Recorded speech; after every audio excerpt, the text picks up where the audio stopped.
Jika demikian, apakah kelebihan orang Yahudi? Dan apakah gunanya sunat? Banyak sekali, dan di dalam segala hal. Pertama-tama, sebab kepada merekalah dipercayakan firman Allah. Jadi bagaimana jika di antara mereka ada yang tidak setia? Dapatkah ketidaksetiaan itu membatalkan kesetiaan Allah? Sekali-kali tidak.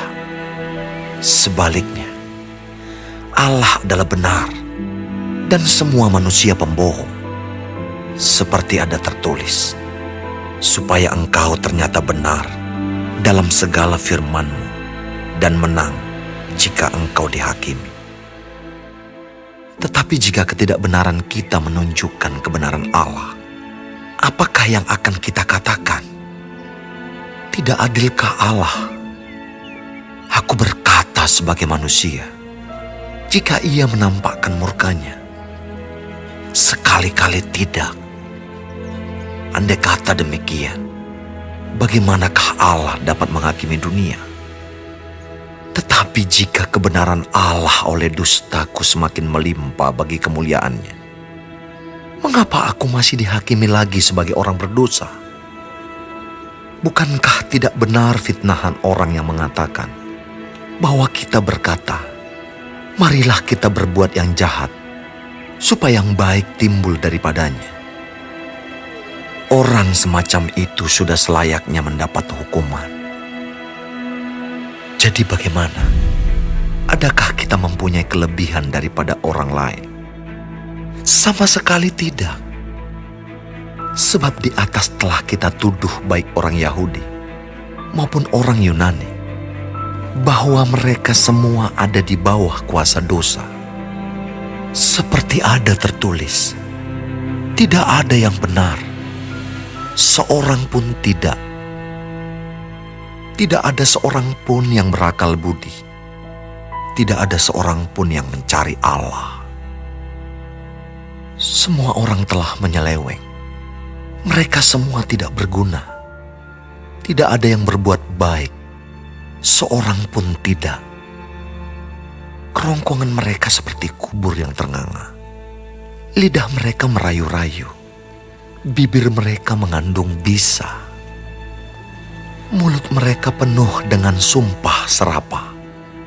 Kaki mereka cepat untuk menumpahkan darah. Keruntuhan dan kebinasaan mereka tinggalkan di jalan mereka. Dan jalan damai tidak mereka kenal.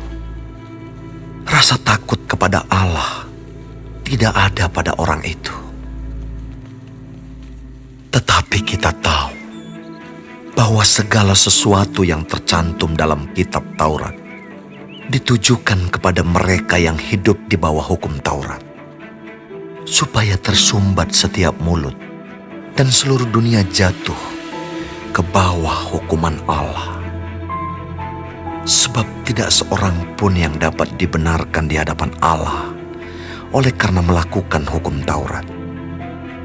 Karena justru oleh hukum Taurat orang mengenal dosa. Tetapi sekarang, tanpa hukum Taurat, kebenaran Allah telah dinyatakan. Seperti yang disaksikan dalam kitab Taurat dan kitab-kitab para nabi, yaitu kebenaran Allah karena iman dalam Yesus Kristus bagi semua orang yang percaya, sebab tidak ada perbedaan. Karena semua orang telah berbuat dosa dan telah kehilangan kemuliaan Allah, dan oleh kasih karunia telah dibenarkan dengan cuma-cuma karena penebusan dalam Kristus Yesus. Kristus Yesus telah ditentukan Allah menjadi jalan pendamaian karena iman dalam darahnya. Hal ini dibuatnya untuk menunjukkan keadilannya, karena Ia telah membiarkan dosa-dosa yang telah terjadi dahulu pada masa kesabarannya. Maksudnya ialah untuk menunjukkan keadilannya pada masa ini, supaya nyata bahwa Ia benar juga membenarkan orang yang percaya kepada Yesus. Jika demikian, apakah dasarnya untuk bermegah? Tidak ada. Berdasarkan apa? Berdasarkan perbuatan?